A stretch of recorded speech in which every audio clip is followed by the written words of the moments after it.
The ability to speak with confidence and present for impact is easily the most valuable skill you can have in today's world. When you can share your knowledge, you can facilitate change, and when you can facilitate change, well, you can change the world one conversation at a time. But most people think they can't speak articulately, confidently, or with impact. They get choked up by nerves, they lose their words, or that dreaded imposter syndrome shuts them down. Well, I'm happy to say that speaking is a skill that anyone can learn. Yes, even you. And that's exactly what this podcast is all about. My name is Kat Matson, and welcome to Speaking with Confidence. Well, hello, and welcome to another episode of Speaking with Confidence with Kat Matson. Yes, I am Kat, and I am your host today for a ridiculously juicy and fun conversation with my guest, but more about that shortly. How are you? I do always like to just pause and check in. Podcasting is one of those weird mediums where for me, it feels like it's a very one-way conversation. But I do care. So how are you? How's your day going? And how are you tracking in making the impact, making the dent in the universe that you're seeking to make? I hope you are experiencing wins. I hope you are being kind to yourself. And I hope that while you are thinking about all of the things that you need to do, you're also reflecting and taking a moment to acknowledge all of the things that you get done. Before I get stuck into today's episode, I do want to just ask, it's a humble ask, that if you enjoy this podcast, if you've enjoyed any of my Speaking with Confidence podcast episodes, would you mind leaving a review? Would you mind rating it on whatever platform that you listen on? I happen to listen to all of my podcasts now on Spotify, and to leave a rating on Spotify, it's very easy. You just click the little stars underneath the heading of this episode, and you can also leave a comment, which is awesome. And basically, if you click on the little dots, actually, if you click on either the dots, that's where you get the stars. And if you scroll to the bottom of the show notes on your mobile in Spotify, then you'll be asked a question. I think it says something like, what did you think? And you can answer.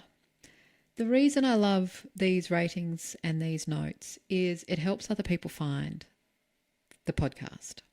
And the reason that's important is because I'm here to help more people speak up and be heard, because we need more diverse voices contributing in the conversations that matter. And a lot of the conversations that you participate in on a daily basis, they are the conversations that matter. And so the more people like you who can listen to this podcast and discover how to speak up, who can gain the confidence in being themselves and being authentic, then the more people who will be showing up and being heard in those conversations. So it would mean the world to me if you could rate this podcast on whatever platform you listen on, or leave a review or a comment. With that said, I would love to introduce you to today's guest, Rosie Shilo from Virtually Yours. Rosie is an absolute hoot. Rosie is an absolute hoot, as you're about to hear. And what I particularly love about Rosie is that 20 years ago, before many of us had even heard of what a VA is, a virtual assistant, Rosie created a community just for virtual assistants. And Rosie is a self-proclaimed loud advocate for virtual assistants. And in the conversation that you're about to hear, we dive deep into why she gives a damn, why she is such a loud advocate. And what you'll hear is the importance of being authentic, of speaking your mind, and for standing for something. So yeah, enjoy this conversation. There's a lot of laughter. There is a lot of laughter. Rosie and I have very similar senses of humour, and we're both loud, we're both a bit audacious, but we also talk too about how to be authentic if you're not so loud or audacious. So enjoy, and I'll see you at the other end of this fantastic interview with Rosie Shilo from Virtually Yours. Rosie, welcome to the Speaking with Confidence podcast. I suspect we're about to have an absolute hoot. I suspect you might be right, Kat. Thank you so much for having me. Yeah, look, for everyone listening, heads up, this could be a lot of fun. It could be a roller coaster. I have some idea of where it might go, but Rosie and I are both big personalities, and I reckon we're going to bounce off each other pretty well. I think it's going to be a lot of fun. It's going to be Rosie, awesome. I think so. Before we get stuck into it, though, Rosie, I have introduced you before I've brought you on, but can you tell us in your own words, who are you, what do you do, and why do you do it? Oh, very good questions. I ask myself that on the daily. Uh-huh. So yeah, it's a great start already. I run a online community for Australian virtual assistants called Virtually Yours. So it's basically a hub that was created to reduce social isolation in VAs around Australia, and has just become my absolute baby. It provides training for new VAs. It has mentoring, coaching, membership where you can access webinars and job leads, and the best bit is the community in it, the tapping into that community. Oh my god, I love it so much. So yeah, I do it because the people that are in it are just I always hesitate when I go to say I'm lucky, but I'm lucky because it's attracted people who are so my jam, and they just make me keep on wanting to do what I do. And what I do, and we'll talk about this today, sometimes it can be extremely frustrating what I do. So having a group there that keeps me on, inspired and keeps me going is huge. It's definitely needed, but I have it. So yeah, that's why. But my big why is really around trying to impact the Australian virtual assistant industry in regards to how people perceive VAs in Australia, and how VAs are treated and how they are paid. They're the main things that keep me going. Let's unpack that a little bit then, because I do think that's important in the online business world. I think a lot of people are still new to the concept of VAs. I know I can still talk to people about my VA team and they go, "What's a VA?" I'm like, Yeah. okay. So tell us, just in case people listening don't know, who are VAs? Why are you passionate about Australian VAs as distinct to the offshore ones? And tell us a little bit about some of the challenges in the industry. Okay, so virtual assistants, and I think we'll talk about this a little bit because I've been around for so long. It has evolved over the time I've been in the industry. It's basically business to business service providers so that are working remotely, in a nutshell. So there are huge numbers of people who fit under that banner who don't identify as a virtual assistant, but technically speaking, they are all part of the virtual assistant industry. So this means it can be people who do copywriting, website development, social media management, bookkeeping, admin, reception, online business managers who tend to be, they come in as a business manager instead, so it's more that overhanging kind of project and team management. It's just endless. Podcast editors. So it depends on what their passion is. And so it is a bugbear of mine when people say, I'm looking for a VA, because that is, you couldn't be more unclear if you tried. And so there's still so many people who think that VA means admin, and admin is one of the many, many areas that VAs work in, but it is most definitely not the only one. So it gets very, very frustrating when I see people who keep on just bringing it back to that, when the number of skills they have is amazing. And then you've got the contradiction when you're talking about some of the pitfalls or the frustrations, is that people then go, okay, well, I need a VA. And they kind of give it the impression that it's admin, but then they say, I want them to do social media management, I want them to update my website, I want them to do some graphic design, I want them to help me for my events, I want them to help me with my automation sequences and my email marketing and my client nurturing. And I'm going to then say, I want a VA who does admin to do all those things. So I want to pay as if it's general admin, but I would like to tap into the services of the mythical unicorn that can do all of the things that you would actually pay hundreds of thousands of dollars in a business to have as staff, because you would never have one person. You would have multiple people and multiple departments. So yeah, so for me, it can be very frustrating because the perceptions and the way people kind of try to, reduce what VAs are, but then totally take advantage of the skills can be very, very frustrating. So I've got numerous soapboxes that I have, created and branded and stood on, and quite happily jump back up on those at any point. I am familiar with this notion of a soapbox. Is that why you call yourself the loudest VA advocate? Because you are willing to get up on that soapbox and Yeah, I yell? think so.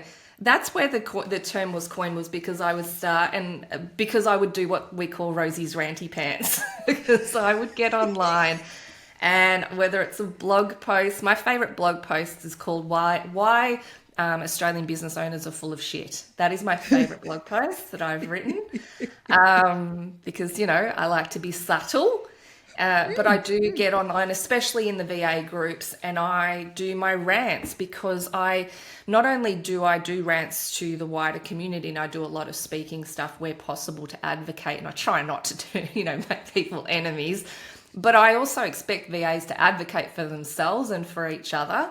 And so that's why I do so much within the VA industry too, because it's not about me speaking for them everywhere else, although I do some of that. There's no point if they then, and this still happens though, where they then go and self-sabotage.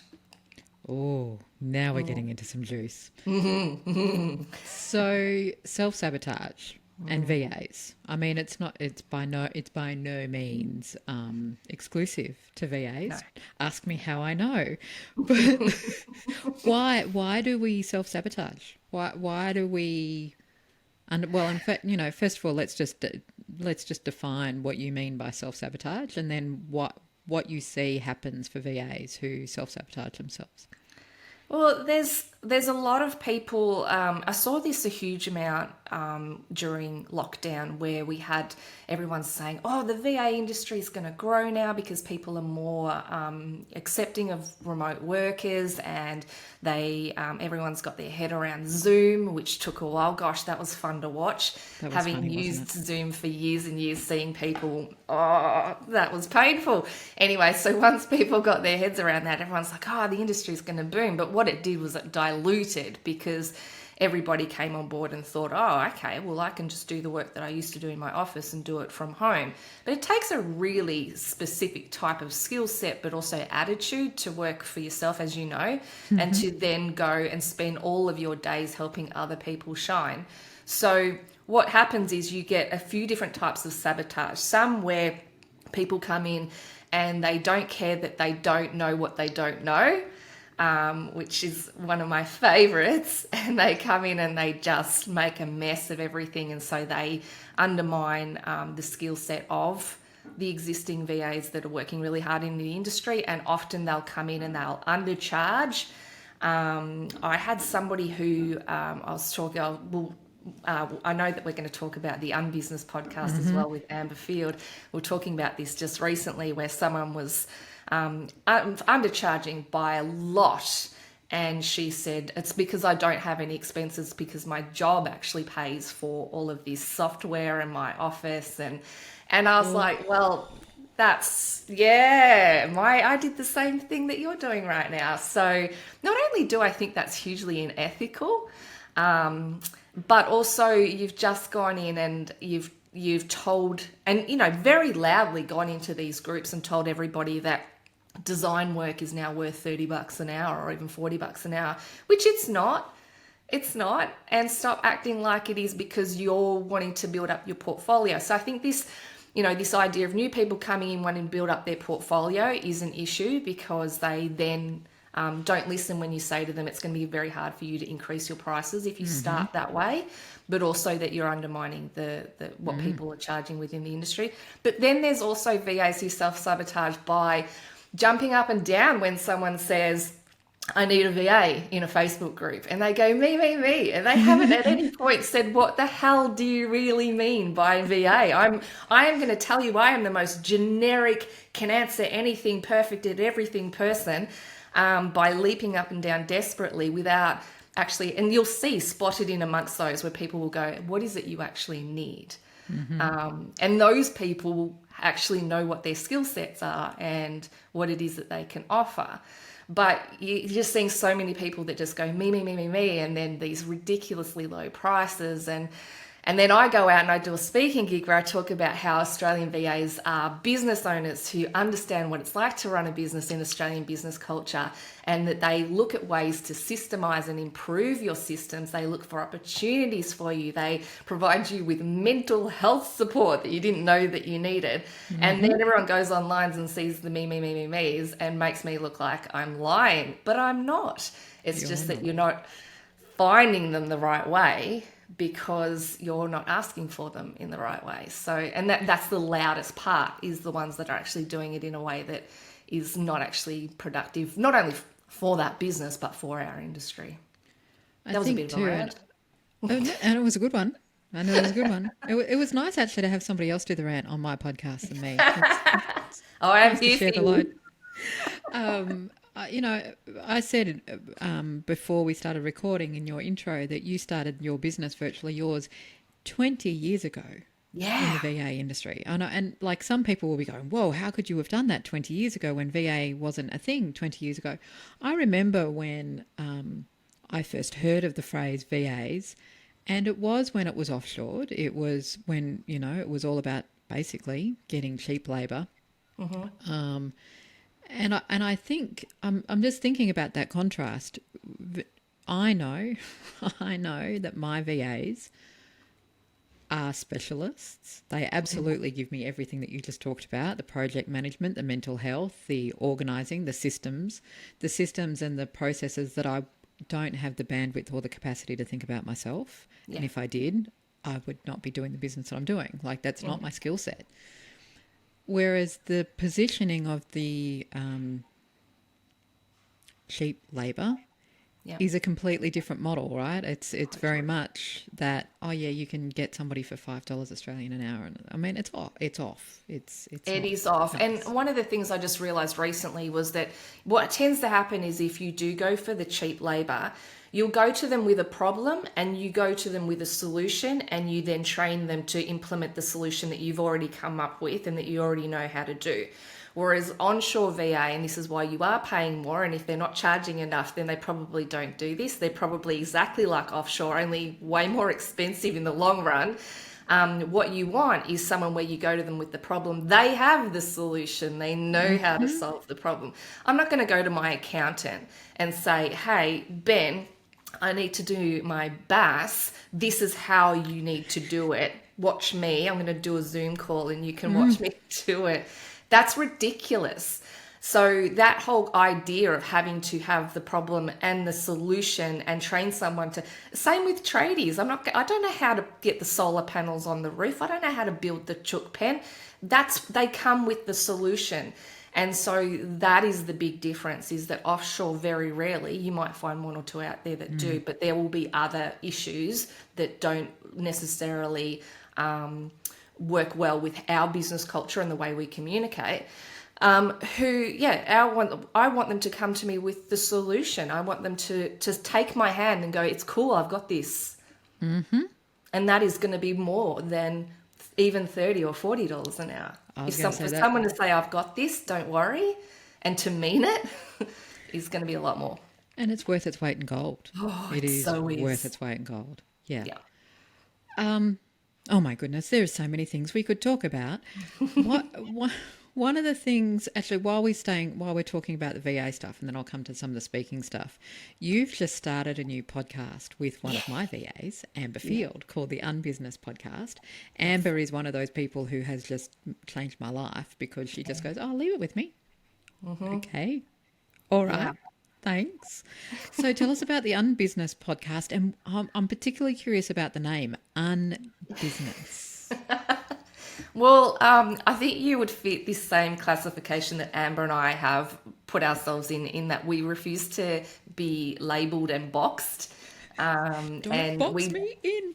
Don't box me in. This is not me in a nutshell. So,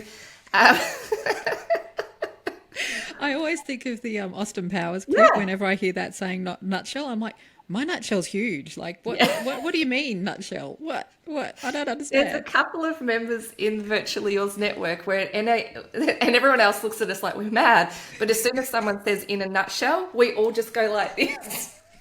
And if you're For those, listening, we're just pretending we're stuck in a nutshell. sorry, that's a very visual gag for those who are just listening. But yeah, if you know the Austin Powers clip where he's told, "This is me in a nutshell," he's literally just pushing a nutshell off himself. Anyway, And it's tell us about the hilarious. Business podcast. Yeah. One thing you need to do with me, my VAs do with me, is rein me in. Well done, Kat. So there we go. Um, so what we found was that we were having a lot of conversations where we actually just felt like we didn't want to do things the way that mainstream were telling us how to do things, and that shows with my ranty pants. And it shows with the way that the way that I market, the way that I deliver my training. I know that it's not the same as all of the other people because it's got to be aligned with my values, right? And there's not enough in terms of the business world, apart from coaches who teach you about your values, who talk about running your business in that way. So whenever we were having conversations about boundaries or conversations around pricing or conversations around what sort of how we want to show up for our business and for our clients, we were like, we should record that because I know people who will find that helpful. And it's just normal chat where we don't know where it's going to take us, which is often what podcasts do.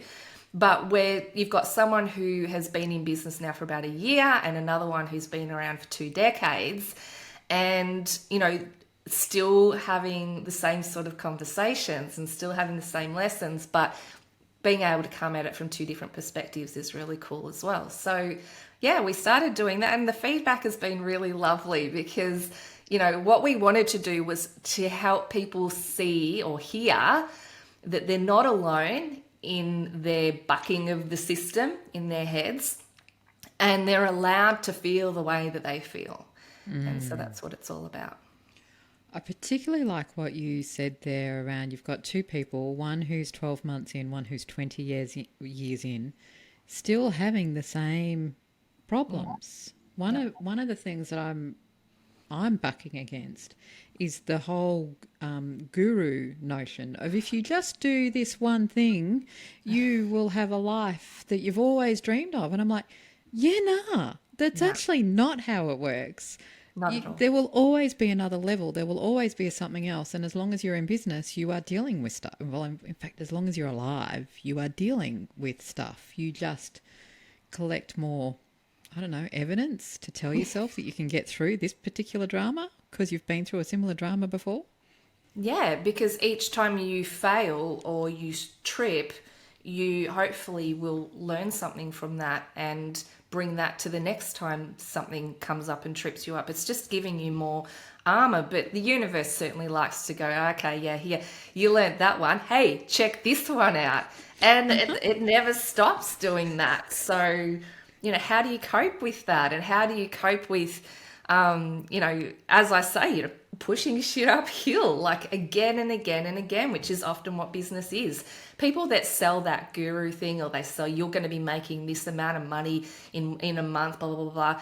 They have one recipe that you have to follow. And as I said before, if that doesn't align with your values, then you will fail.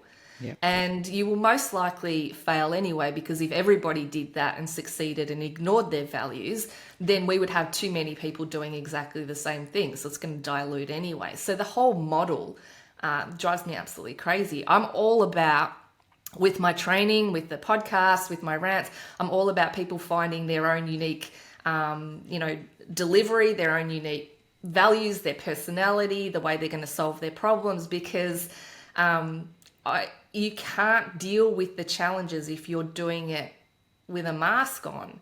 You have to be showing up completely and utterly as you to solve all of the things that are going to come your way. They're going to come your way.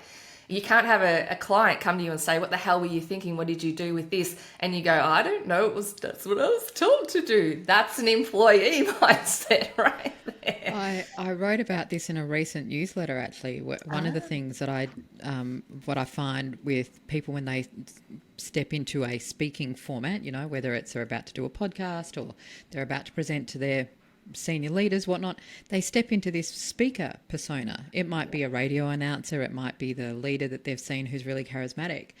And we do that because we've told ourselves that that's what being a powerful speaker looks like. But the problem is it's a mask. So as soon as you get hit with a unanticipated question, or as soon as you lose your place, it's like, What do I do? I don't know. Oh, I don't know what to do now, because it's not coming from you. It's coming from some act that you don't have a script for. Yeah. So that brings me then to one of the other things that I love about you, which is your sass. And it is a word that you use. And did it take you, because I talk a lot about authenticity, and I talk about authenticity so much that I think people might think that I overuse it, but I think it's really important because we live in a society that actually tells us, don't be authentic, be like this person, be like that person, do this, follow this formula, follow this rule. In 20 years in business, did it take you a while to lean into that authenticity, or have you been sassy as you are from the get-go? Depends who you ask. I think it's I do actually think that there was a pivotal moment probably about 10 years ago where someone said to me, get off the fence. Because I do like to, like when we talk about offshore, I have issues about how offshore VAs are treated. I have issues about the way they're paid. I have a lot of issues about that. I could actually be an offshore VA advocate. I could totally do that. But I needed to stop trying to please everyone, and also, I've got to make all the potential clients like me, because we want job leads coming through our network, and we want to find, clients for the members and blah, blah, blah. Well, I got off my fence pretty quickly and discovered that, you know what, not everyone's going to like what I have to say. And the thing is, what I love about getting off the fence is the people who don't like what you have to say are the people that you don't like anyway. So if anyone's going, how dare you tell me to respect that VA's boundaries? How dare you suggest that they're worth that amount? And how dare you suggest that, offshore has just works with the problem you provide and onshore provides the solution. How dare you? I'm like, I dare. I totally dare, because that's what I believe. That's what I have seen. I can back it up by having, as you said, 20 years experience. There's a lot of times I've seen this happen.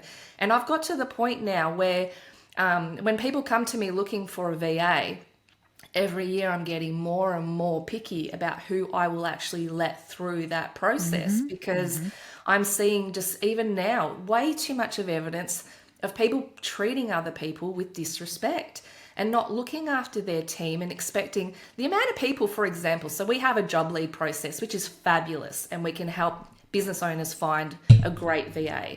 And I love that they can tap into the VAs of our network, because a VA who taps into networks has more resources available. They're community orientated.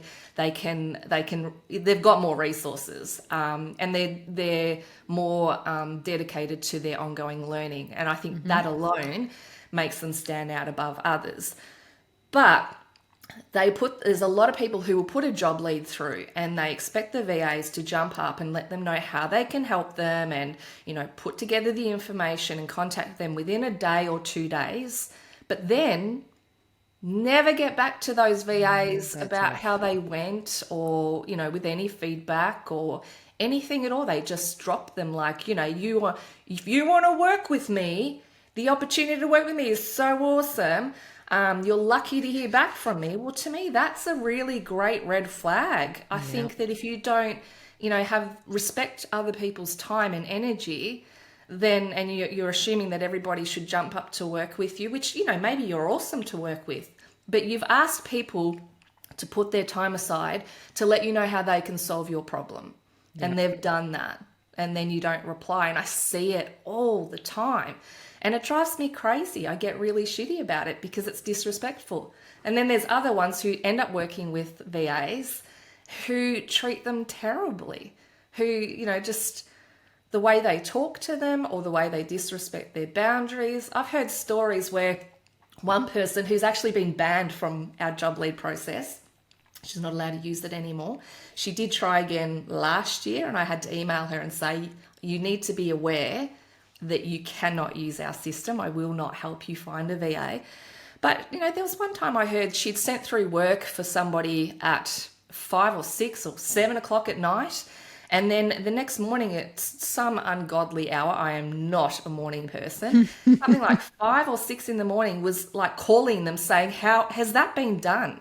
Oh, How are no. you going with that? Has that been done? No, and I'm no, like, no. do you think you're working with someone who's awake during the hours you sleep? Because I'm pretty sure you know that they were actually in the same time zone as you.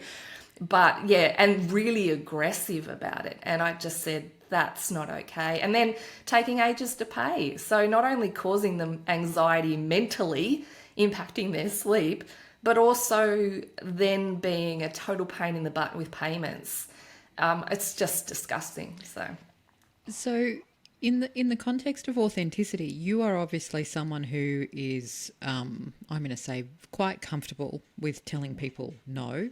You're quite comfortable in getting off the fence, as you say, and making a very strong stand, almost contrarian, I would say, like you're saying, I'm for this and I'm not for that. Yeah. What do you say to people about being authentic if they don't want to be that forthright? Of some, if they're not willing to offend, can you be authentic without being so? Oh, absolutely. I think some people would perceive it as combative. I don't think it is, but I understand that it can be uncomfortable for people. Yeah.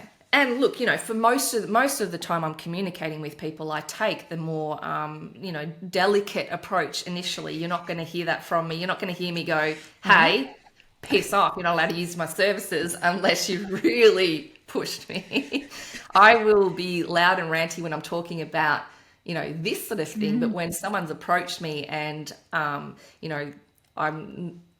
there's a concern with boundaries or whatever, I will always approach it in, I'll give benefit of the doubt. Yeah. Yeah, but most VAs are extraordinarily kind people and they don't want to be having to enforce this stuff all the time. So that's why I'm loud for them.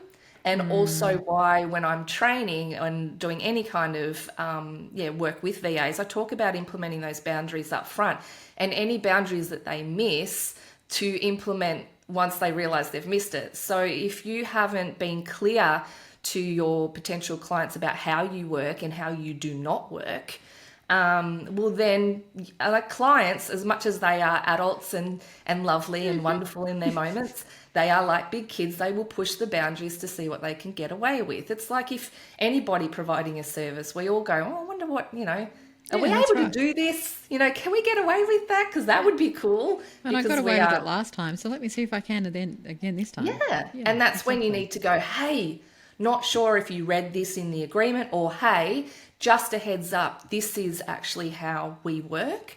And so you won't hear from me between these hours and these hours, and no work will be done during that time. You don't have to explain why. You don't have to go, I have children. Like some people think that they don't have the right to implement boundaries because they don't have kids.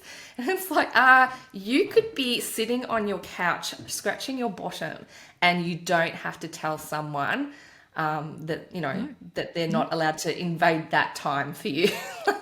And I'm very, very passionate about understanding your own personal energy levels and realizing that when you're doing nothing, sometimes you can schedule doing nothing, and that is an activity. And people do not get to invade on your scheduled nothing time. Whereas some people seem to think that if there's a minute available where they're not serving someone, whether that's their partner, their children, their friends, or their clients, that time is up for grabs, that's extraordinarily unhealthy. And that's where you end up in burnout and also just really frustrated and angry at people. So putting those boundaries in place and honestly accepting and honoring the fact that you are allowed to have time that is not allocated to anyone but you, and you can be doing nothing. You can be doing everything. You could be awake, you could be asleep, I don't care. You need to understand that that time is really, really important, not just for your own sanity and everything, but because you need to enjoy your life. Can we stop acting like we're doing it for all the greater good? Like, I just want to be happy. I literally did a reel about that this morning, which by the time you're listening to this, it might be a few weeks ago. But I did. I was sitting there thinking, what if I stopped thinking about my life as something to achieve, and even stopped thinking about it being a journey as well, because that tends to think that there's got to be experiences at every bloody windy curve. Are you a page turner? Yeah. No, I'm not. Every time I think of that, yeah. Well, and every time I think of that journey notion, I feel like I'm in The Hobbit or in The Lord of the Rings, where it's like, well, what happened around this bend? Oh, she encountered the elves. No, this time it was the trolls. And God, that was a long movie, though. They should have had some naps in there. I still haven't seen the movie because I haven't been able to get myself through the book. So, and so right there, that whole notion of it's being a journey, it's like, well, that's just as exhausting. It's just as tiring. And so what I actually reflected on this morning was, maybe it's just an expression. Maybe life is just a daily expression of how I want to do my days, And yesterday I read a book all day. It was a work day for everybody else. I decided to give the day off and read a book, a novel, not even a business book, a novel. I love it. But you know what? I learned just recently that books, like when you've read a story, it changes you because once you've read it, it's in you, and it will always be part of the lens that you have of life. And I love that. So it's important to keep reading. I have a mixture of fiction and non-fiction that I'm always reading. Yes, and I sure as hell am not going to be saying to people, is it okay if I stop and read today? Yeah, it is. That's why I run my own business, because then I get to call the shots. Correct. Oh my goodness. We're running out of time, and I still want to ask questions. One of the things that you're very big on is building your tribe and building your community, and you say that that's probably one of the most powerful assets that you can have in business. Why? Why? It's a great question. I really think there's so many things that are helpful when you build your tribe, your community with like-minded people, because even if you're an employee in a workplace, you're going to be doing this ideally. But working from home, as I said, I started my own business and then I quickly built it into a community. And before I was running my business, I was working in disability and aged care, where our sole purpose was to reduce social isolation. So we were bringing them in each and every day from their homes to give them that community feel, activities, sense of purpose, all of that sort of stuff. And then I started working from home. And I didn't realize until years and years later that I implemented exactly the same thing again in Virtually Yours. Yeah. And it's because I innately know that together we are stronger, we are better. We need to have people around us who understand what it is to run an online business or be a business owner, because even I thought before I started a business that business owners have lots of money and they're powerful and, they're smart. Yes to the smart. But sometimes. No, I think it's not a prerequisite all the time. But I mean, in terms of the longevity of their business, yes. But, I quickly learnt that that's not actually all true.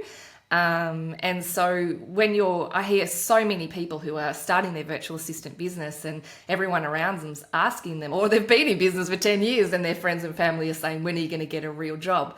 Because unless you work for yourself, you don't get it. You just don't. It's just a fact of life. So you need people around you who are going to back you, who get you. But also on the flip side of that is, when you have a community around you, you provide so much more support to your clients, because anytime they have a problem that you don't already know how to solve, you can go and find either the answer or someone who can implement that solution, because you've got your community, you've got your tribe, you've got people around you who all come to the table with awesome skills and resources and abilities. And I love that together we can sort things out for our clients. I see business owners who start off and they're like, yeah, I'm a lone ranger, just going to do this on my own. And it's like, that's got to be hard. I reckon that's got to be really hard. Yeah, I could not agree more. And I often think about how much time I spend on social media. And it's because it's where my communities hang out. It's where my tribes hang out. And it's actually not social media from a doom scrolling perspective. I'm tapping into all of my different groups and being topped up. Most of the time. Sometimes it can then become a scroll because that's where you're hanging out, and so then you have to go, okay, this is no longer useful. But yeah. And that's a trap, isn't it? It can be very hard. But you're right. I've had conversations with other business owners where we've realised that our day-to-day crew is not people who live near us. It is our online tribe, our online business owners that we've built really amazing relationships with. My favourite thing that we do in Virtually Yours is we have our virtual co-working days once a fortnight, where we spend the whole day in a Zoom call where most of that is spent silently working, which is lovely. And then every 45 minutes we check in, and honestly, I should keep a bullet point list of the topics that we end up talking about. It is mental. You never know where you're going to go, because you never, different people come to the sessions, but we always have our core people that come along. And you don't know where people are at each day, and they're going to bring something different. And sometimes we laugh and sometimes we cry, and that's because it's our community, Yeah. I love it. I love that so much. I want to be part of your community. I want to be part of Virtually Yours. Okay. All right. To wrap up, you mentioned that you speak a lot, and we don't have time to dive into that too much today, but I do want to ask you two questions about the speaking. First of all, how important has speaking been to building your business? And then, actually, one question at a time. I'm a freaking facilitator. I know this. My attention span is short. Yeah. How important has speaking been to build your business? It gives you that authority. I think speaking and I've written a couple of business books, has helped a lot with building my authority.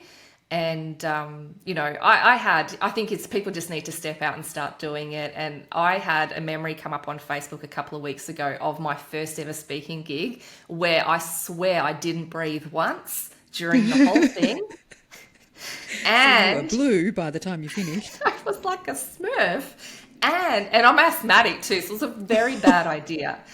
And I likened the looks on my audience faces to the looks on the audience face when I went and did karaoke blind drunk with my sister once. Yeah, I feel like they all looked exactly the same. There was this sense of just horror.